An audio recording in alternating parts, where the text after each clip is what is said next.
Well, not only adapt. I mean, a lot of people can adapt, but do you have the ability to overcome? That's the thing. You know, adapting just means, all right, I'm settling for what's going on now, and I'm just trying to survive. And there's too many people that are just trying to survive in business, survive in life. Listen, you're not here to survive. You're here to thrive. And in order for you to thrive, you know, not only do you have to adjust, and you have to figure out a way to overcome. You have to figure out a way to overcome. You're listening to BiggerPockets Radio, simplifying real estate for investors large and small. If you're here looking to learn about real estate investing without all the hype, you're in the right place. Stay tuned and be sure to join the millions of others who have benefited from BiggerPockets.com, your home for real estate investing online. What's going on, everyone? It's Bryant Turner, host of the Bigger Pockets podcast, here with my co-host, Mr. David, always winning Green. What's up, David Green? What a phenomenal show we're about to do. Man, I am just so full of something. I don't know what to call it. Last time I felt this way was when we interviewed Ed Milet, where you just feel like you could just run through a brick wall and you want to. Our guest today has that ability to make you feel that way. Yeah, we just got finished recording. We're just in the introduction right now, but this show is so full of good stuff. I joked afterwards, I wanted to like run inspirational music through the entire episode, because it's like one of those, like, you just want to like run. So our guest today is Tim Grover. If you're not familiar with Tim Grover, he is the he even says in the interview about trainer is the wrong word, but the guy who helped sports enhancement specialist. Helped Kobe Bryant, Michael Jordan, and a whole lot of other people become who they are. In fact, the cover of Tim's new book, he's got a book called Winning. It is phenomenal. That's our quick tip for today, is to pick up a copy of his book. But the cover of his book has this quote from Michael Jordan. Yes, the Michael Jordan. Tim Grover was by my side for 15 years and knows more than anyone about building winners. This book is essential for those who want to be the best at whatever they do and are willing to pay the price to get there. So whether you want to be the best at real estate investing, at entrepreneurship, at being a good husband, wife, father, mother, whether you just want to have a really good looking garden, whatever it is you want to be the best at, this interview is going to help you get there. I think you're going to like it a lot. So, man, it's just so good. Tim is also the author of another book called Relentless. You may have read that one. It was a huge book from a few years ago. Yeah, bestseller, very, very popular book. And he's got a new one now called Winning. So that's a wrap for the intro. Anything else you want to cover here, David? This guy, Tim Grover, for all of you listeners out there that may not have heard of him, we're talking about a person that takes Lamborghinis and makes them work better. Right? There's a handful of people in the entire world that can do what Tim does and has had the experience. How many people would say, I'd love to sit down and have a lunch with Michael Jordan and pick his brain? This guy spent years with not only Michael Jordan, but Kobe Bryant, Dwayne Wade, the top athletes in the world, imparting into them and pulling out of them. Right? Like, how much did Tim get from working with people like that? And now he's bringing it to us and our audience to help everybody here, regardless of what your goals are, regardless of what game you are playing, and regardless of what winning means to you, to teach you how to do it better. Tim, if you're listening, thank you very much for doing the show and for bringing your A game. You easily could have showed up and just slacked off and treated it like it was a scrimmage, but that wouldn't be what a cleaner does. Yeah, that's not what Tim does. Make sure you guys listen also. If you're like, only can listen to half this interview right now because you're on a commute and you're going to get out of the car, please listen to the entire thing. The last even 15 minutes are so life-changing and emotional. To a degree that I don't think we've ever quite done on the show before. So I think listen for that. Stay tuned. And I think it's time to get into the show. Real quick before I do want to say, if you're watching this on YouTube right now, don't forget to click that little thumbs up button and subscribe to our YouTube channel so you can see more videos like this in the future. All right, with that, let's get to today's show. All right, Tim, welcome to the Bigger Pockets podcast, man. It is an honor to have you here. Oh, thank you, guys. It's an honor for me to be here. But when you started, you said 5, 4, 3, 2, 1. We're already down 4 seconds. I got 4 seconds of less time to talk to you guys. Can we just go on? Can we just go on 1 next time? Next time we're going 1. All right. All right. Well, then you don't know if I'm counting up or down. I got to start on 2 because then you know I'm counting down. Otherwise, it's a mess. All right.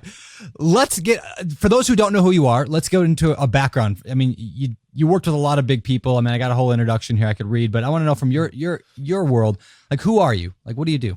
Well, my official title when I was training the majority of the professional athletes, I had to come up with something because I just didn't like trainer. I was like, I spent too much time in school to be just labeled as a trainer. So I came up with a sports enhancement specialist, which is taking athletes at the highest level and making them even better. I don't quite do as much as that now. We still consult for a lot of teams, but I'm more in the mindset space. And what I do now is teach people the ability to understand and see what winning is all about. And do you find there's a lot of connection between the sport world and the business or just mindset world? Oh, 100%. I mean, listen, I think it's actually even more competitive in the business world because, listen, you go to the sports world, let's say NFL football, they play one game a week, sometimes two if they got to play on a Thursday. You literally have scouts playbooks of the other. You know what the other team's going to run. You have people watching. You know their offenses. You know their defenses, and you have a whole week to prepare for it. Think about it in the entrepreneur space, in the business space. You can literally wake up and have to have a brand new game plan because something happened in the world, and which obviously we know it already did happen, or something happened in your life. So you have to be able to adjust and pivot and be able to understand and move with these different things as quickly as you do. And to me, a professional athlete may be competing from a physical standpoint, but from a mental standpoint, we're all competing, and the people in the business world actually have to compete from a mental standpoint more often and more frequently than the professional athlete. That reminds me of if all of a sudden the NBA announced, hey, by the way, there's now 4 baskets today. You're gonna have to play on 4 baskets instead of 2. Like the entire landscape could change. That doesn't happen in sports, but yeah, business overnight. Oh, by the way, that doesn't work anymore. By the way, that policy changed. Oh, the government changed their tax thing. Oh, by the way, there's a pandemic. So definitely, I can see that. Is the ability to adapt to those situations in business is probably just as severe, if not more, than sports. Well, not only adapt. I mean, a lot of people can adapt, but do you have the ability to overcome? That's the thing. Adapting just means, all right, I'm settling for what's going on now, and I'm just trying to survive. And there's too many people that are just trying to survive in business, survive in life. Listen, you're not here to survive, you're here to thrive. And in order for you to thrive, not only do you have to adjust, and you have to figure out a way to overcome. You have to figure out a way to overcome. I think that's never been more relevant, maybe 2010, but other than that, than right now in the real estate space, where the rules of the game are changing so fast. The environment is changing so fast. The way a deal looks is changing. I mean, if you go and you watch film of the NBA in the 90s, they're playing a game so radically different than what these guys are. I mean, basketball is basketball, but you'll see guys take the ball into the middle and just jump and in midair get shoved across the key. And that was just, normal. That's a foul, right? You do that now, you're out of the game. They're talking about you on SportsCenter. They're probably trying to cancel you on social media for violence. It's completely different than what guys were doing before. And so the way that you played the game had to be different. You wanted different body types. You wanted different strengths profiles. You had different offenses you would run. A good shot in that environment looked different than what it's like right now. And the teams that are winning are the teams that adapt and overcome. So that's what I love about what we're sort of facing with COVID-19, with technology and the role that it's playing and how business is done today than before.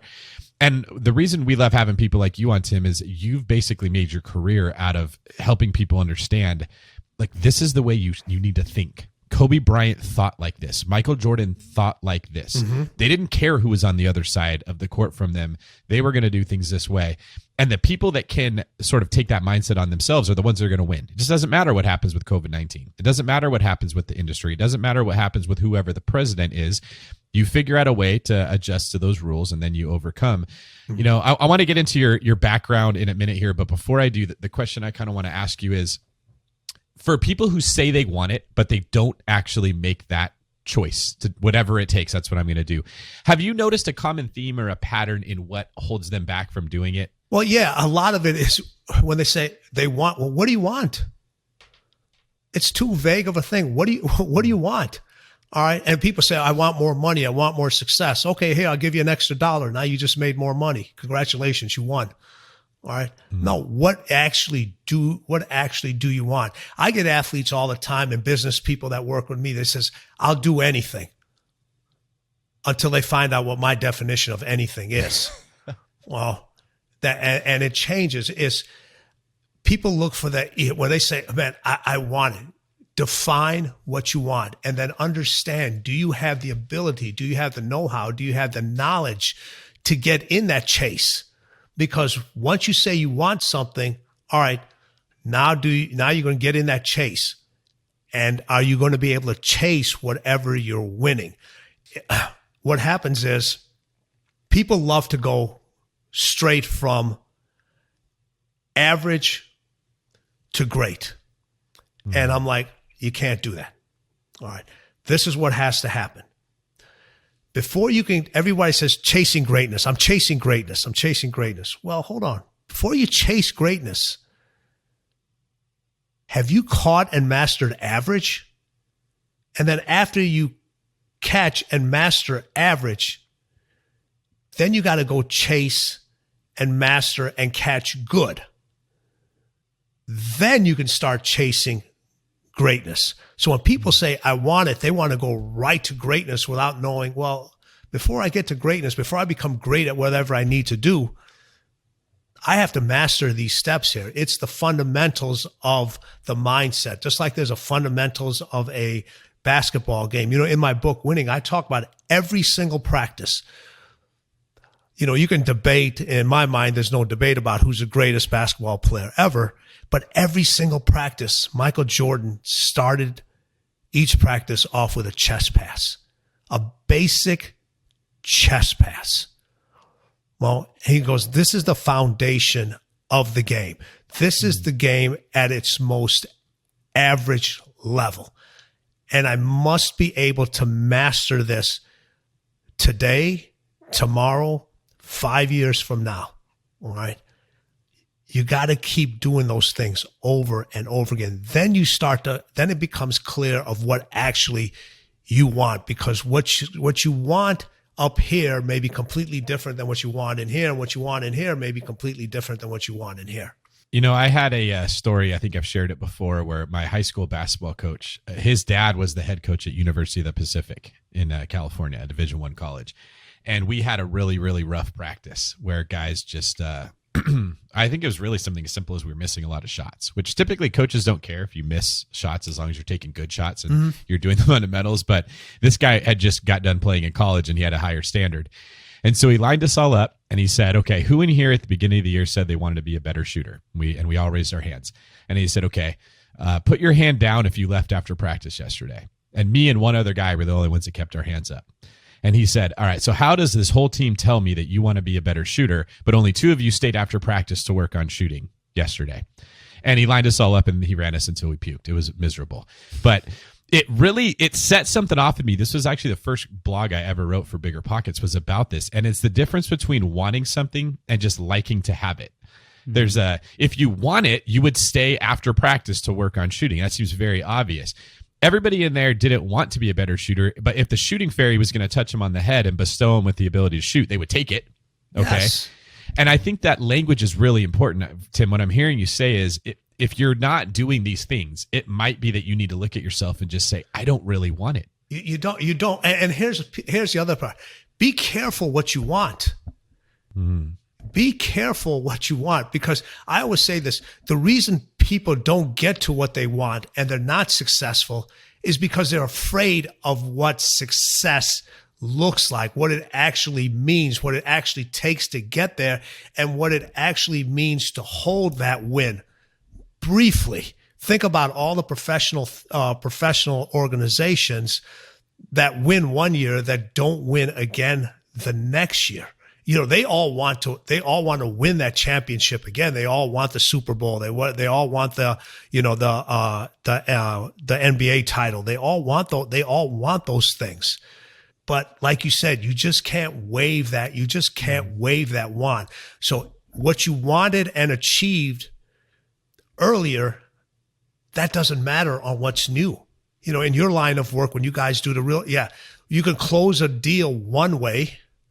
But what you said earlier, Dave, closing that next deal or the way you close deals now is totally different to what it was in the past. So yeah, you won on an investment or you won on a deal earlier. That doesn't mean you're going to win the exact same way on this one. You may not win at all. And we hear this a lot. We hear people complaining about the fact that we'll hear there are no good deals out there. And I think to Brandon and I, what we hear is someone playing basketball saying, man, there's just no good shots out there. The defense is just too good. I just, there's no way to get open. I should just go sit on the bench until the defense stops guarding me. And the reality is you just need to sort of adjust your expectation of what a good deal is and adjust your strategy of how to get one. And we're really just beating this drum quite a bit because it's too easy to tell yourself something like there's not a good deal out there or the market's too hot. I don't want to play. The competition's too great. Why should I get in there? What I was just telling my team, I run a real estate brokerage here and we have 38 houses in contract. We legit have 150 buyers right now. There are not enough houses for all the people we have. The inventory is so bad. And what I was telling them at our meeting last night is the reason that everybody is struggling right now is you never had to be this good of an agent to close deals. It was not that hard to work with the buyer. Traditionally, the buyer comes, you have a little talk, you hold their hand, you ask them what they like, you show them the tile backsplash they want, they buy the house. Well, now you basically have to have a conversation where you say you're not competing with the seller. You're competing with 11 other buyers that are probably bringing cash that have swung and missed on 4 deals, and they're tired of it, and they're going to do whatever it takes to get that deal. And if you're not walking in with that same mentality that you want it as bad as them, let's not do this. Let's not get in the cage and have a cage fight if you're not committed to a fight. That's not where you want to be. And agents have never had to have a conversation that hard with somebody before. And that's why there's a struggle. But what I was telling them is if you get your skill level up to where it needs to be to win in this environment, when this passes and we get into a semi-regular market, it's going to feel easy. It's going to be like you're cleaning up with the practice squad type of a thing. And I love that, Tim, you preach this message constantly. I've listened to many interviews you've done. I've never once heard you say, well, the answer is you got to drop your standards sometimes. You got to lower your expectations when things are too tough. You know what? You brought up a great point here. We've heard this over and over again. Michael said, I practiced so hard so the games were easy.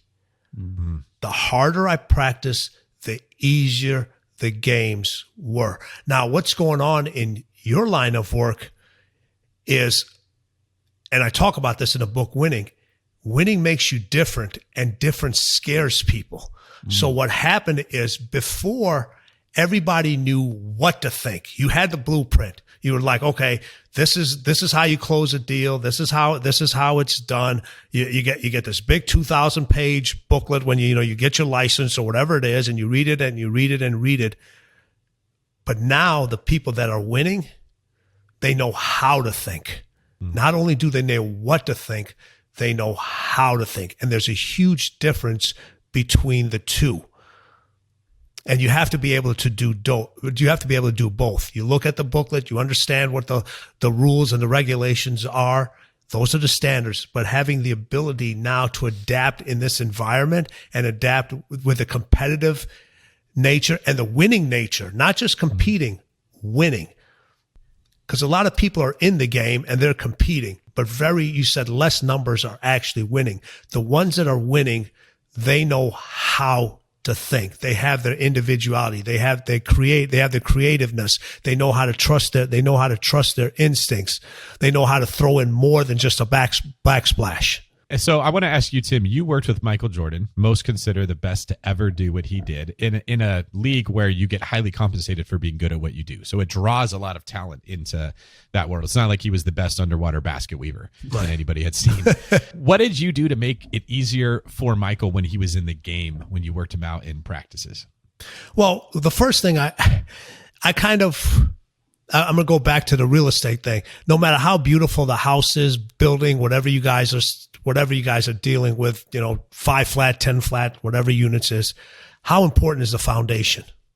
Yeah, key. Extremely important. So what we did was we always emphasize the foundation, because no matter everybody wants an athlete to jump higher. They want him to run fast. They want him to run faster. They want him to move quicker. Well, if the foundation isn't good, those things are never going to happen. So my first goal with him and all the individuals I've worked with is let's minimize your injuries. Let's develop the foundation so it's so strong.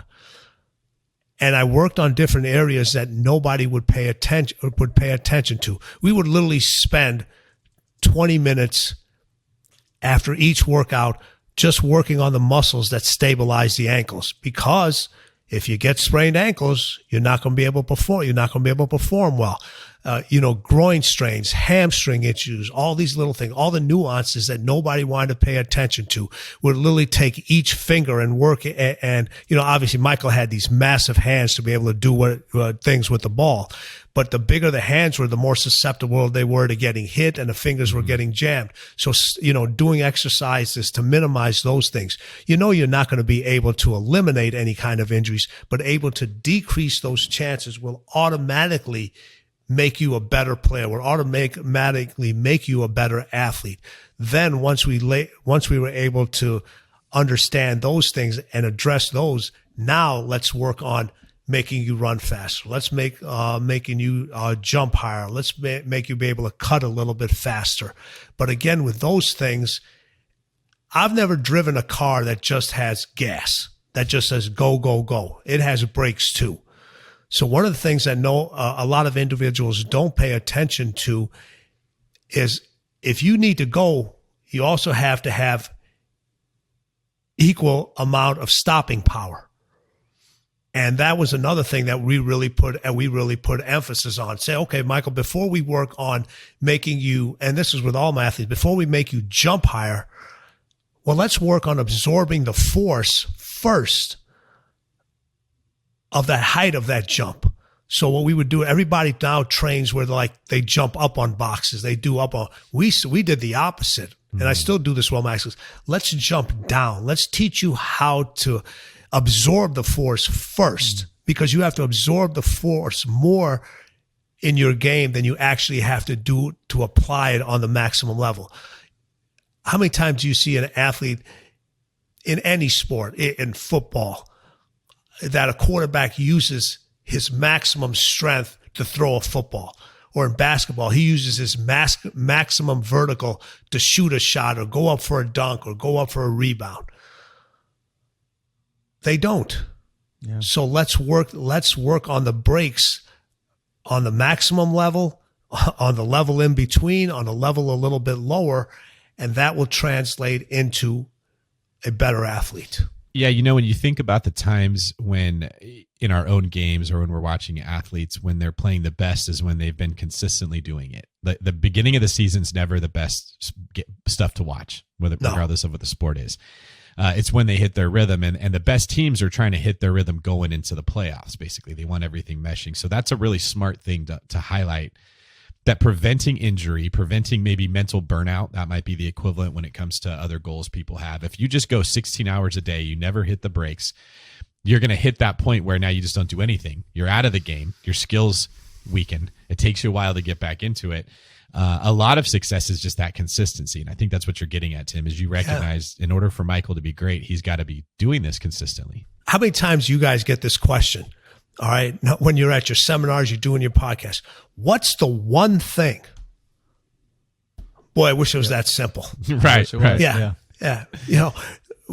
Before we got organized on this thing, how many different things do we go through? Hey, this is going to be the finger count here. You may see the computer go up and down. You have this, you have that. Yeah. You guys just didn't say, this is the one thing that's going to make this podcast unbelievable. And people are always looking for that, just like they just want to go to that one. It's not that easy. If it was that easy, everybody would winning. Everybody would be doing these things. It's the consistency of doing things over and over and over again, and doing them with a purpose. You can fall into a routine. The pandemic, it forced a lot of individuals to change their routines, almost everyone. And for some, that wasn't a good thing. For others, they needed to do that because they were in the wrong routine. And a lot of times your wrong routine isn't a physical routine. It's a mental thing. It's how you think. It's how you approach things. I dislike it when you ask an individual, how you doing today? I'm okay, or I'm good. Is that what you're going to settle for? Are you really going to settle for okay? Are you going to really settle for good? Because if that's the majority of where your mind is going to be, those are the results you're going to get. You're going to get okay results. You're going to get good results. When somebody asks me how my day's going, I would say I'm having a great day, or I'm having a fantastic day, because the pressure I put on myself to have that great day is a constant reminder to other individuals. And when you tell people you're having a great day, it uplifts those individuals too. And you could be having the greatest day out there.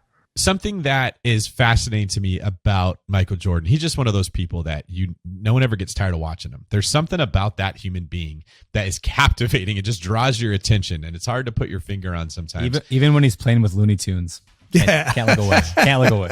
I noticed this when we watched The Last Dance, right? You got to revisit all those cool memories that you had. He was not always the most popular person with his teammates and with the people that he played for. And I'm imagining with other people in the league. You never hear a person that doesn't say, I didn't respect Michael Jordan. I mean, I think 100% of human beings would say I respected him more than anyone, but he wasn't always liked. And as I watched it, I sort of was struggling with this feeling of, well, in order to be that good at something, does that mean I'm not going to be liked by more and more people? Now, I'm probably going to be loved and esteemed by the people who are trying to do the same thing as me. Okay, I bet you Scottie Pippen got along really good with Michael Jordan because, in a way, their work ethic was similar, their goals were similar. But if you're that person who just wants to be in the league and you don't really care if you win a championship or not, Michael's probably driving you nuts because he's just on you you're affecting his chance to accomplish his goals, and he's trying to elevate you to where you're at, right? I wanted to kind of ask you, Tim, do you see this same phenomenon in other things in life where somebody who's really set out to accomplish something great has a hard time getting along with other people, even if that's not their intention? Yes. You know what? Again, we got a great topic about this in the book. Winning isn't heartless, but you use your heart less. Yeah. Your mind has to be stronger than your feelings. Michael's mind was about winning. All right. And sometimes you have to alienate people's feelings about that. You remember what he said? He goes, winning has a price. Leadership has a price. You know, I always say every morning we have a decision. We got a decision. You can either get out of bed or not get out of bed. All right. Your mind makes you get out of bed. Your feelings tell you to stay in bed. Right. Yeah. You know, feelings make you overthink things. You overanalyze. You're kind of like, you know, oh, I don't know if this is right. I may hurt this person. I don't know if this is the right time to do this. You get all those things. Feelings make you overthink things. Your mind makes decisions. And majority of the people don't want to make decisions. They want to make suggestions. Yeah. Oh, and your mind, it can handle disappointment and failure. It handles disappointment and failure. You learn from it. You forget about it and you move on. What do your feelings do? You hold on to it. The one thing the most successful individuals, sports, business, teaching, whatever you want to say, they have the shortest memories. They don't forget, but they don't constantly think about it. And if you want to get that end result, if you want to win over and over and over again, you're most likely not going to be the most liked individual out there. But would you rather have more victories and more wins? Or would you rather have more friends? And if you decide to have more friends, those friends combined are going to have less victories and less wins. Because the people that understand you, they're going to be like, oh, I get it. The definition of winning really plays a role in this. Because if we're talking about just basketball games, it's easy to write that off and say, well, there's other things in life more important. But I wanted to ask you about, we had Patrick Bet-David on our podcast, and I was listening just yesterday, I think, to a video he made that he was talking about you and a conversation that you had with your daughter. And you can correct me if I'm wrong, but to sum it up, basically your daughter was watching you getting ready to leave. And she said, Daddy, why do you have to go? And you said, well, Daddy has to put food on the table. and that you heard one of the hardest things you've ever heard a human being say. And she said, well, Daddy, if I eat less, can you stay home more? And we're talking about feelings. I can only imagine what that would do to any good father, just rip through somebody and bring them to their knees with guilt. But you still made the decision. I'm going because I've committed to Michael Jordan. He's committed to something great. He needs me. This is the right decision for me, my family, for our future. I think many men would let that break them. That feeling of guilt would be so powerful that they would say, I don't want to do it. And what I thought was monumentally insightful was that Patrick said, your daughter says, I'm glad you went. That the example you set for her, while in the moment she didn't like it, that helped her become a better version of herself, which was what your ultimate goal was. Now, that's my interpretation of how this went down. I'd like to get your opinion on. That's exactly what it is. I mean, obviously, if this was in a movie or a feel-good story, Dad would unpack his stuff and give a big hug, and we'd go out and go get some ice cream or something like that. It's not going to happen. And then she would know that's not genuine. You have to be who you are. So this is who Dad is. And it was like, if I'm going to sacrifice this time with her now, there better be wins for all of us down the line. And so if you tell somebody, hey, I need 2 years or whatever it is to whatever you're doing. Well, that 2 years, you better deliver in those 2 years, and it better be beneficial for everybody. I mean, I had the conversation with her afterwards, and she goes, Dad, I get it. I understand. And that was the most rewarding thing for me, because I always thought that she was like, oh, you know what? She's not going to understand this thing, because she understood what she could see the benefits of it now. And I'm just not talking about from a financial standpoint, just how happy I was, her mindset, what I taught her, what understanding what the sacrifices were, and to tell her, and this was so important. Listen, you got to perform with energy. You got to perform with energy. Too many people out there perform with emotions. And when they perform with emotions, things don't turn out well. Think about every decision you've made where your feelings have been stronger than your mind. It usually didn't turn out too well. Yeah, so that's what I wanted to ask you. You've got a lot of experience in order to help the Kobes and the Dwayne Wades and the Michael Jordans. This was something you had to really dig deep in to understand. Yes. When you're facing that moment of temptation, when you want to give up on your teammates because they're not getting it down, or you want to just say, hey, let's hang. We're down by 14. It's the fourth quarter. Let's just let it go. What advice do you have for the person who doesn't have a sports background, but who struggles with something like mom guilt, where they know, I need to go to work, I need to show my kids what a good work ethic is, and they're looking to me to see what do I come from and who am I? If mommy's a hard worker, then they're going to be a hard worker. If mommy makes excuses, they're going to make excuses. But the feelings are terrible when they go out that door, they leave their kids behind. Can you share just in that moment of truth, like what you do to make the right call? There's always a battlefield that's going on in your head. There's a constant battlefield that's going on in your head. And there's bombs that are busting all the time. There's the anger, there's the fear, there's anxiety of leaving your kids. There's the adrenaline. There's all this other stuff that's going on in there. You got to understand who's controlling that battlefield up in here. Is it you controlling that battlefield, or is it guilt controlling that battlefield? Because if guilt's controlling that battlefield, is it your guilt or is it somebody else's guilt? And if that's the case, you're never going to leave the house. You're never going to set that example for your children to say, hey, society requires you not only to participate, it requires you to complete a task. It requires you to finish, and it also requires you to win. Too many individuals confuse finishing with winning. There's a huge difference between the two. If you go out and run a marathon and you're not a professional marathon runner, the chances of you actually winning that are zero. They're just like, he's not even, people like to say, oh, I might have a chance. No, you have no chance. You have no chance. All right. But the example that you're setting for those individuals is, if I finish this, it allows me to win at something else. So when you walk out that door, all right, that's your finish. Now go get your win and bring back that win home.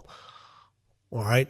And there's too many people stop at finish. When they stop at finish, they think, okay, I just got out this door. Oh, I've finished. I got here. You know, I have to be able to put the thoughts of my children behind me. And now you got all these minds, you got all this battlefield, all these stuff going on in their mind that are exploding all the time. That doesn't allow you to win. At the same time, I'm guessing though, Tim, if you harness that made your work with Michael that much more powerful, because like you said, I'm leaving my 5-year-old at home to be here. We're getting after it. We're not half-assing our way through a workout if I'm leaving my kids behind. And I think that when there's a power in that you realize how valuable your time is when your emotions have been stirred up. And I think, I don't really know how to say what I'm going at. You see the point? I'm gonna tell you right now what you're going at right now. All right, and how you say this. And again, this is a thing that's in the book. And I always said the language of winning is completely different. It's completely different to these exceptional people that win all the time. When you're in that thought process, when you're in that thought process of constantly winning, it's the gamble on yourself. It's knowing that you can gamble on yourself. And when you have the ability to gamble on yourself, you never lack confidence. You never lack that confidence to get that win, to deliver that end result. And with Michael, what you mentioned earlier, think about this. All right. What we do, and I do this with every individual I work with, from the biggest CEOs to the athletes, we don't manage time. We manage focus. And Davey, you just said it. If I'm leaving that house, all right, in order to get that end result for my client, we need to manage focus. I'm here. You're here. Let's get after it. All right. Too many individuals manage time. And when you manage time, the day could drag on forever. You're trying to do all these different things. Think about it when you're sitting there and you get into that zone or you get into that space and you look at the clock and you're like, wow, I've been at this for 4 or 5 hours. And you kind of lose all aspect of what time is. When you're not focused, you always keep looking at your clock, or you got, man, I'm not, or I got 8 hours to do this project. Then next I only got 4, and then you got 2. Then all of a sudden at 1, you're trying to finish it off. And what is your end result? That's not your end result, because what I said, remember, when you leave the house, that's your finish. Are you coming back with a win? If you're only managing time, the chances of you coming back with that win are extremely slim. If you manage focus, it increases that percentage for you to be able to do that. And with each win and each time you manage focus, you understand focus, you increase your confidence level. Hey, we're talking a lot about winning. Obviously, the book is called Winning, and so we're talking about winning. But on the flip side of winning is losing, right? Like, I'm curious if we can talk about the people you've worked with, whether it's the athletes, the Michael Jordans, the Kobe Bryants, or maybe it's CEOs or people you've worked with. What do you notice different when they lose versus the average person when they lose? Is there a different trait that you find? Yeah. So Michael has this great quote. He goes, "I never lost a game. I just ran out of time." He goes, I never lost a game. I haven't heard that. I love it. Yeah. I just ran out of time. Listen, winning does not belong to you. It belongs to someone else. And majority of the time, you're going to lose. You are going to lose. Winning has no loyalty to you. You can't win without losing. All right. But what I said earlier about having the shortest memories, not accepting winning, but learning from it and say, hey, how can I do this to get better? I know you guys love sports stories. So here's one that very few people know. I have talked about it before. At the end of every basketball game, you get a stat sheet. They put them in the locker room. They give it to the coaches. It has how many minutes you played, how many rebounds you saw, how many offensive rebounds, defensive rebounds, points, how many shots you took, free throws, assists, all that stuff. So when we were working with Michael, when he'd come out of the locker room, I would have a different stat sheet for him. All right. He was like, I'm supposed to score points. I'm supposed to make my teammates better. I'm supposed to get assists. I'm supposed to get rebounds. What am I not supposed to do? I'm not supposed to miss free throws. I'm not supposed to miss a defensive assignment. I'm not supposed to turn the ball over. I'm not supposed to make stupid fouls. Because he was like, don't tell me the things that I'm supposed to do. If I do those things, still doesn't guarantee me a win. But the things that guarantee a loss, if I can minimize those things and learn from those things, the chances of me winning are so much better. You have to learn to lose in order to win on a consistent basis. But what's happened now is you've seen this in society, and I disagree with this, but that's my viewpoint here. You will go to events, and this was before the pandemic, and I'm sure it'll happen afterwards. The participation trophy is larger than the winning trophy. The person that participates gets acknowledged more for just participating. So these individuals don't want to participate. If you're constantly in the perpetual thing about losing, you're just in life to participate. We're not here just to participate. We're here to succeed. We're here to have victories. We're here to win. We're here to make a better life for ourselves. But in order to do those things, you got to put some work behind it. I'm wondering, when you talk about, consulting with business owners, CEOs, entrepreneurs, things like that, are there common problems that pretty much everyone, everybody has the same 3 or 4 problems, or is it really diverse? Like the people you work with, what are those things that's like everybody seems to struggle with these same things, and how do they overcome those? How do you coach people to overcome them? Well, the biggest thing that these individuals struggle with is balance. Is balance.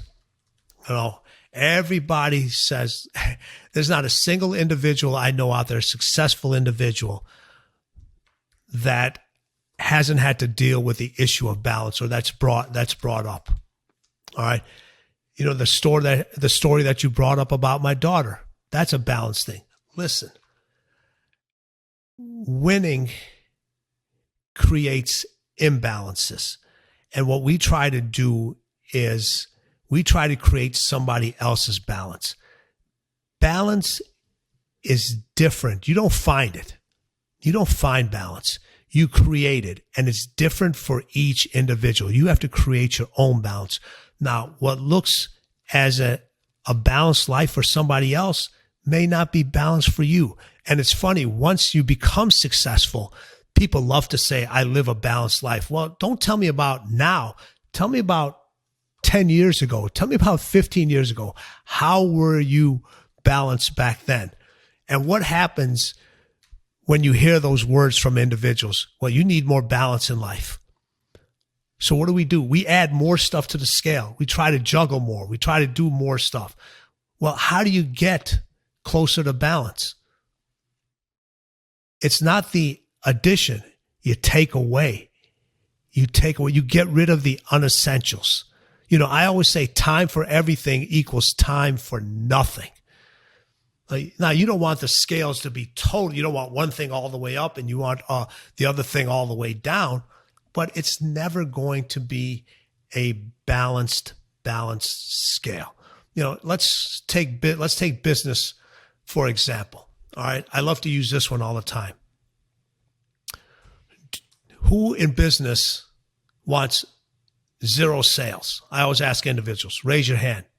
Nobody raised their hands. All right. Who wants zero money? Nobody raises their hand. Who wants zero success? Nobody raises their hand. Who wants zero happiness? Nobody raises their hand. Well, what's the number on a perfectly balanced scale? 0. It's a 0.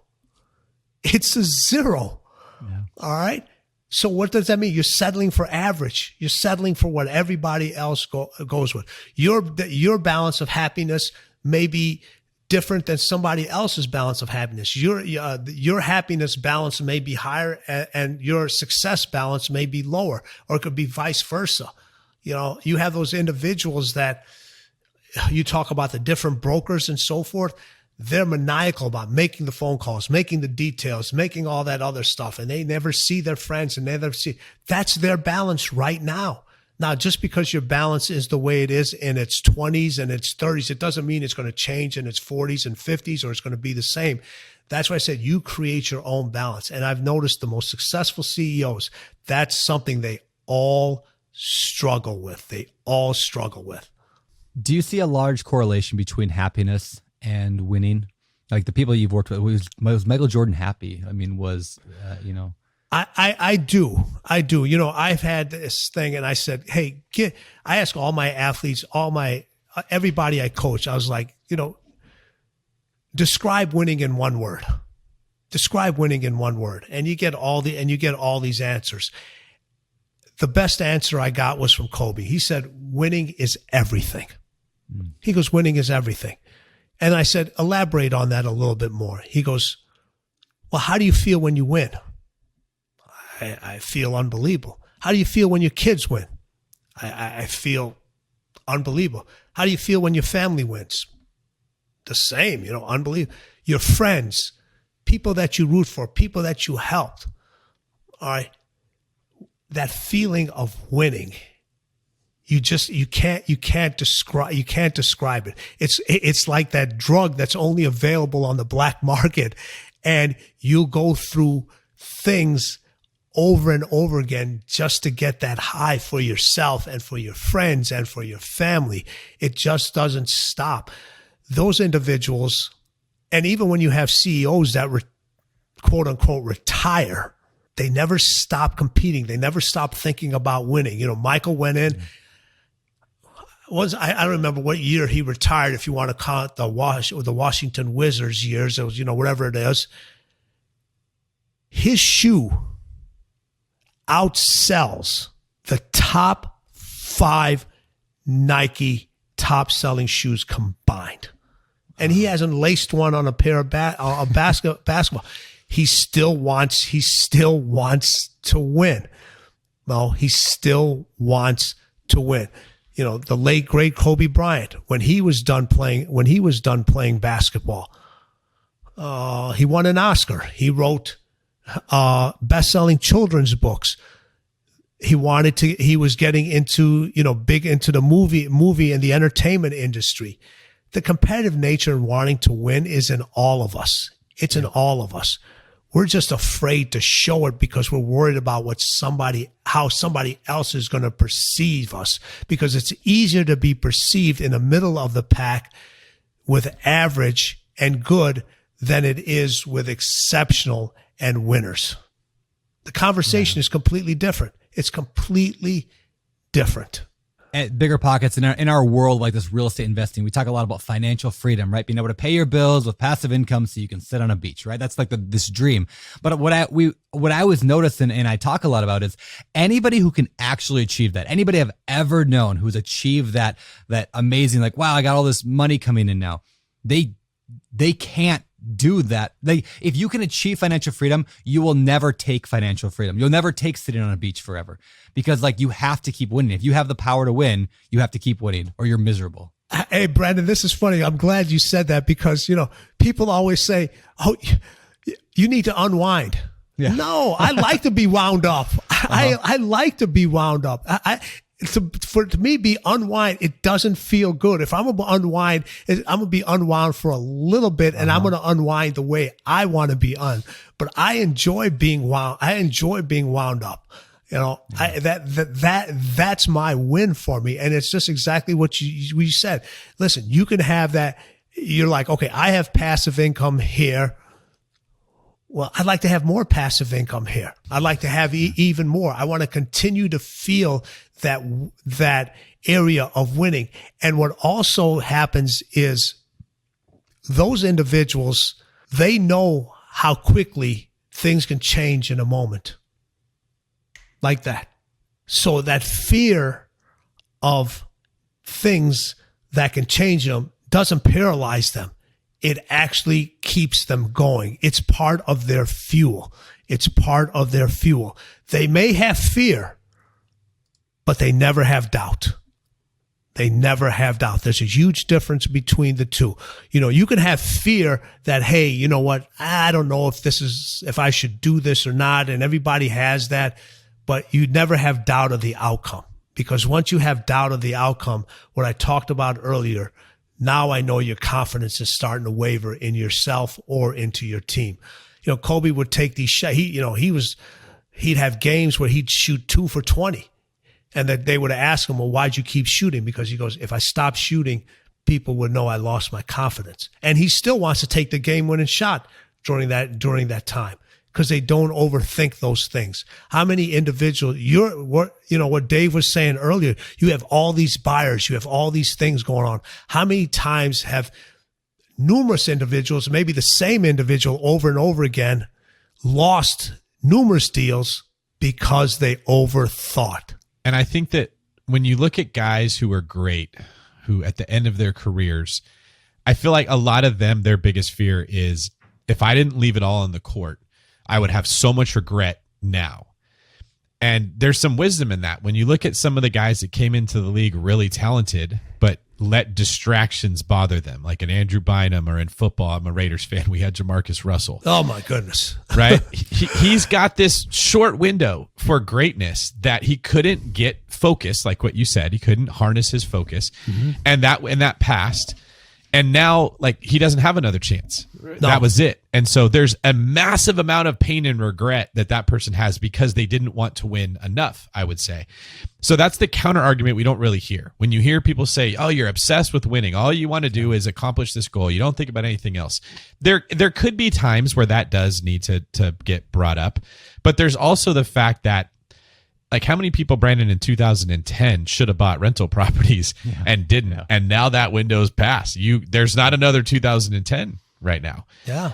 And if you had the mentality back then of I'll do whatever it takes, you would have made millions and millions of dollars at one of the best markets ever to buy property. And so I'm just sort of saying that as a counterpoint to the people that would hear this and say, well, I don't want to be a Michael Jordan. Well, you don't need to be a Michael Jordan if you don't want it as bad as he wanted it.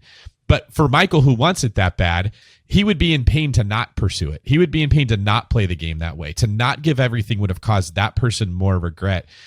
And and that's probably something that isn't understood by a lot of people. It's not, but it's understood by the people that win on a consistent basis.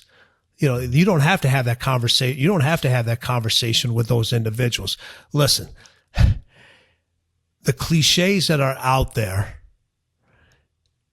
those things actually hold people back from winning, and people love to lean on those cliches. This is one that people use all the time. Showing up is half the battle. No, showing up is none of the battle. It's none of the battle. All right, what do you mean? Okay, winning shows up every day. So should you. It doesn't care about yesterday. It doesn't care about today. It doesn't care about tomorrow. All right. Now, your wins, you may not be as maniacal as Michael and Kobe and Dwayne and these individuals, as Jeff Bezos and Elon Musk and all that other stuff, but you can still win in other areas of your life. It could be raising your kids. It could be for the charitable organization. It could be for the pet rescue that you work for. It could be to have the most beautiful garden out there when people walk by and you're like, yeah, that person, that's your level of winning. That's your definition of winning. And I tell you, I don't care what people say. They always turn this into a financial thing, but there's people that win in every form and every way of life that's their win. And that's different to everybody else. You'll have people that, listen, they don't want to have a bunch of real estate properties. They don't want to. They want to, for their win is to have, they may not even want to buy because they don't want to have, I rent a place. Yep. All right. I have a car. I have a steady job. I get paid vacation. That's their win. And people who are on the other end, like, I could never do that. I could never do that. But that's their win. And we are not to judge other people's win. What did Michael say? Listen, you never won anything, so I had to teach you how to win. And the only way I know how to win was my way. You don't have to like it, but look at the end result. You don't have to like the way people may not like the way you guys do business. Well, they got to respect the results. I'm so glad you brought that up because I think people do think when we're talking winning, their mind goes to financial or sports but like I might not be as like, I'm not Michael Jordan when it comes to basketball. I don't even know if I'm Michael Jordan when it comes to my real estate business, but I want to be Michael Jordan when it comes to my family, to my daughter, Rosie, my son, Wilder. Like I want to be that intent on being the best because I'm never going to look back at the end of my life and go, oh, wish I didn't try so hard to be a good father. Like I'm never going to say that. Like my happiness in life comes from winning. And yeah, I love winning in business. I love winning that, but there's so many areas. And again, know your win. Like where do you want to win at? And then act like somebody who wants to win. Act like it, live like it, have the actions behind it, and also have the results behind it. You know, you have to have the results. If this is going to be your win, you have to have the results. And it's crazy because when raising kids, you don't know if you did the right thing until your kid's about 40. If you get to stick around that long, you know, then you kind of be like, yeah, you know what? I did do a pretty good job. Or you know, until then you have no idea. Talking about waiting to see the end result for the win. That's a long time. Yeah. So good, man. Well, I want to respect your time. I don't want to take up all your entire day here, but I do want to take a minute to talk about the book real quick. So, when I read your first book, Relentless, that was your first book, right? I mean, yes, sir. One before that. So, Relentless, it was one of the most recommended books to me from a lot of people, and I read it actually, and like while I was like running on the treadmill every day, I listened on Audible, and it was unreal. It was so good. And then I hear you coming out with this book. I jumped on it. I like it. I would say I like it even better than Relentless. So, can we talk real quick the difference? Yeah, I loved winning. So. What's the difference? Like why, what was Relentless about? Then where did it go into winning? It's a continuing conversation. That's the easiest way to describe it. It's a continuing conversation from relentless to winning. But the one thing, not everybody can have the relentless mindset. Not everybody can have that. That's most people. It should be for everyone, but it's not. Yeah. But winning is for everyone in some form of your life, in some aspect of what you're doing. There are wins available to you on a daily basis. The feeling, the euphoria of winning is in all of us. Yeah. And I don't want to see people go through life and never have a chance to experience that. You know, they have this all, you know, oh, greatness is in all of us. Well, I believe winning is in all of us too. But I want it to be more than in just all of us. I want you to be able to bring it out so you can see what it feels like. You can actually see it. You can meet it. You can greet it. You can understand it instead of it just staying inside. Well, yeah, like I said, the book is phenomenal. It's called Winning, The Unforgiving Race to Greatness. I recommend everyone pick up a copy of it. I'm going to go to the famous four here in a second. But David, any questions you want to hit before we move on to the last segment? No, my mind is so blown right now, Tim. This is one of the best interviews we've done, man. I appreciate you. I appreciate really and Brandon, yeah, thank you for saying that, because one of the things about writing this book with my co-author and my agent, Sherry Wank, was, can we write a book that's not as good as Relentless, but is better than Relentless? And that was winning for us. So thank you for saying that. That means a lot to me. It means a lot to both of us. Thank you.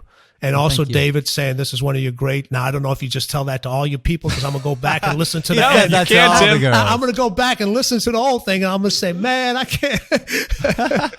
No, I can tell. Listen, otherwise I could say, yeah, you know what? He is from Fresno. Now I get it. I was thinking something. This is my last comment. That when so Tim wrote a book, Better Than Relentless, which was winning for him, right? But what that really means is that I win too, and Brandon wins too, because now we get to read a book that makes it easier for us to win. And what winning was for Tim is different than winning for Brandon. We just acknowledge that. However, Tim's way of winning made it easier for Brandon to win in the thing that Brandon cares about. And really, if you think about it, that's what causes an upward spiral where everyone's benefiting everybody and the world's becoming a better place. That's what winning does. Yes, sir. Thank you, David. Listen, if I get to edit the book again, I'm gonna put that in there. I might even I might even credit you for it. Thank you so much. I love it, man. All Brandon, right, David, thank you. Yeah, thank you. Before we get out of here, I do got quick 4 questions for you. Just a quick fire rapid section we call the Famous for. I Famous suck for. at this. I suck Yeah, at this, but we'll go ahead. All right, These I'm are just giving you guys super a heads simple. up. All right. Super simple. Famous for, same 4 questions we ask every guest every week. So we're gonna find out you. First one: is there a habit or trait you're currently working on improving in your own life? Yes. I need to let other individuals finish their sentences. Mm-hmm. I think we talked about this with Ed Milet, and he said something similar. It's hard when you know where they're going with it. Love it. All right. Number 2, David. Number 2, do you have a favorite business book? Do I have a favorite business book? Yeah, it's this up and coming author that it's been so long. It's been 8 years before he wrote his next book, and his name is Tim Grover, and his co-author is Sherry Wank. It's called Winning. That's my favorite. Oh, man. That's my favorite business book. Hey, you're going to ask Michael Jordan who his favorite player is? Yep. I was just thinking that this news about an 8-year hiatus and a new book coming out, the last time I was this excited is when Michael Jordan was coming back from the White Sox putting on a jersey again. Which I was there for. Yeah. I was there during the whole baseball thing. That's cool. There's a whole, I'm sure, business analogy we could throw in there as well, but we won't get there today. Let's go to question number. That's cryptocurrency. All Maybe these that's people good, getting into crypto is like Michael Jordan going to play baseball. Yeah. It's not going to go well. Okay. Next question. What are some of your hobbies? As weird as this may sound, you want to see other people do well. You want to see other people win, because I can't even explain it. It's no longer becomes a hobby. It becomes a way of life. It becomes I work out on a regular basis too. So you can call that a hobby, but that's more, I would say, a borderline addiction. It's a good thing to be addicted to. And I tell individuals the same thing that all the time. We're all addicted to something. There's not one, any individual that says they're not addicted to something, they're addicted to lying. I mean, you got to get your dopamine somewhere. You're going to get it in the weight room, or you're going to get it in the meth lab. Yes. Right? You're either going to get it from being a narcissist or watching other people win. So be addicted to the right things. Yes. Yeah. Wow, that's good stuff. All right, last question from me of the day. What do you think separates successful entrepreneurs from those who give up, fail, or never get started? If you had to really pinpoint 1 or 2 things. If I had to pin 1 or 2 things, I would say the successful ones understand that there's no finish line. There's no finish line. Everybody's looking for that. Everyone's always looking for that finish line. All right. There is no finish line. And I'll leave you with this. And I know a lot of entrepreneurs and, these gurus on social media and so forth always tell you, you have time, you have time, you have time. And I tell this story in the book, and no matter how many times I tell you, it's extremely difficult for me. I used to tell Kobe all the time, we don't have time. We don't have time. Yeah, but I'd say, Tim, from your perspective, and for those that don't know, Kobe Bryant passed away in a horrific helicopter accident that just was very unexpected. I think the fact that you can know that you gave Kobe the best advice anyone could, seeing how his life turned out, is that you're not going to have that regret. Yeah. as if you wouldn't have told Kobe that, and now you'd be carrying this pain around. I totally agree. Even though you're absolutely right, David, it's still hard for me to say. It's still hard for me. It's hard for me to not pick up the phone and text him and be able to call him or just see what he's doing and seeing what's going on. But thank you for understanding. Kobe was a winner. There's no way around it. He just was addicted to winning at a level maybe I'd never seen in my life. And Kobe won with his premature passing because it gave all the rest of us this understanding that you don't know how long you have. You don't know when a horrific injury is going to come or cancer is going to come or the environment's going to shift. And so you got to play every game like it's the fourth quarter and there's 15 seconds left on the clock. Yes, you do. Yes, you do. Because if you don't, somebody else is. Somebody else is. Well, thank you, Tim. I mean, this has been a very, very emotionally moving, and I frankly think a lot of people listening to this have had their minds blown and their hearts moved as well. So from the Jimmy Valvano perspective, this was a great podcast. We laughed, we cried, and we thought. So thank you for that. Thank you, gentlemen. I appreciate it. For everyone that wants to know more about you, Tim, where can they find out? Social media, the website is timgrover.com. Instagram is at Tim Grover. All right, dude. Well, thank you very much. Appreciate having you. Gentlemen, thank you so much. This was a blast. Thank you. A blast in a good way. It really was. You guys make it real easy. Now I can understand why you've had all those guests on there. Ed's a very good friend of mine. Patrick is a very good friend of mine. I get it. Awesome. You guys are exceptional at what you do. Continue to be even more exceptional. Oh, thank you, man. Super nice. Thanks, Tim.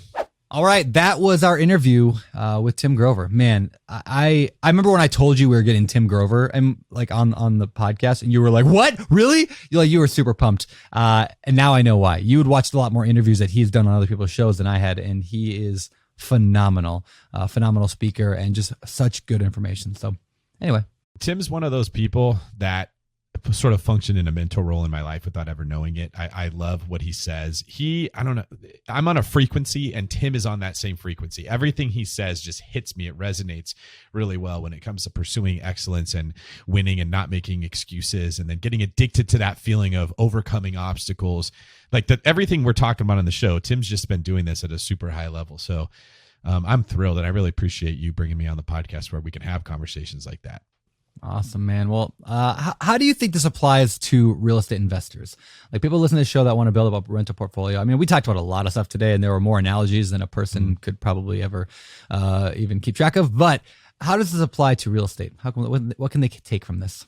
I think a big one would be the objection that I don't want to be, money's not everything to me. I don't want to have everything be only about real estate or success. I want to have a balanced life. Well, that's great. That's what winning is to you. I think that Tim said something, people with passive income want more passive income, right? And that's true. However, there are some people that just maybe they don't want more income, but they want it to be more passive. And that's what winning is to them. Yeah. You're making 30 grand a month of passive income and your goal is to become more and more passive with less and less going on. And that's what winning is. Other people want to make more wealth to be able to impact others, give to charity, be more influential. That's what winning is to them. Money isn't the goal. It's the means to the goal. And so I just think there isn't really a scenario, whether you're into fitness, whether you're into being a better father, being a better friend, whatever it may be, that this information doesn't benefit you. Yeah, so good. I think one thing to keep in mind as well is he kind of touches this a number of times. It's this concept of like, don't just know what you want, but know what it's going to take to get it, because that's the real measure of whether or not you should pursue something or not. It's not, do you want $1 million? Do you want to be a millionaire? Do you want to have 100 units? Do you want to flip a dozen houses a year? It's, are you willing to do what it takes to do that? Because you shouldn't get into flipping houses or rentals or BRRRR if you're not willing to win at it, right? Because then you're just going to lose and it's going to suck and you're going to be, it's going to be terrible, right? So we're only doing this to win some result. So are you willing to do the actions needed for that? And the answer, honestly, sadly, might be no. And for many people, you should not get into real estate because you're not willing to do what it takes to win. You should just stick with your 9 to 5, set aside money in the stock market, let it go for 40 years, and you'll retire fine anyway. But if you're willing to do what it takes to win at real estate, then you will win at real estate. So that was probably the biggest lesson I could pull out of this. I think that's a great point. I didn't even think about that one, but just, do you want it bad enough to be the best, right? Like, so for most people, the answer is no. You shouldn't be out there. Like, Brandon, should you and I, should we become cage fighters? Okay. If I wanted it bad enough, even at our age, we could probably get proficient in that, but I don't want it bad enough to put the work in that it would have to get there and to take on the downside of that endeavor. So I'm not going to become a cage fighter, and that's a win. Because the worst thing you could ever do is get in the cage with somebody who wants to fight when you don't want to fight. Okay. And there's many things in life, like the Bible says, count the cost before you go take on an endeavor. Make sure that you are willing to see this to the end, that you have enough money to build that property that you're going to build. You don't want it to be halfway built and then run out of money. There's a lot of people out there that are just starting endeavor after endeavor. They're building all these bridges, but they didn't count the cost. They ran out of juice before they got to the end. Find your bridge, find your fire, right? Like, follow that and know the things that you should be following. You'll want it so bad that you will do whatever it takes. I appreciate that about you. I don't know if I've ever told you that, and I'm going to say it publicly right now. You are relentless, to use Tim's other book title, and you are good at winning. So keep it up, man. You're an inspiration to a lot of us. Thanks, Brandon. That's very nice of you to say. Yeah. Well, you want to get us out of here? I'll get us out of here. This is David Green for Brandon, my win twin Turner, signing off. You're listening to BiggerPockets Radio, simplifying real estate for investors large and small. If you're here looking to learn about real estate investing without all the hype, you're in the right place. Stay tuned and be sure to join the millions of others who have benefited from BiggerPockets.com, your home for real estate investing online.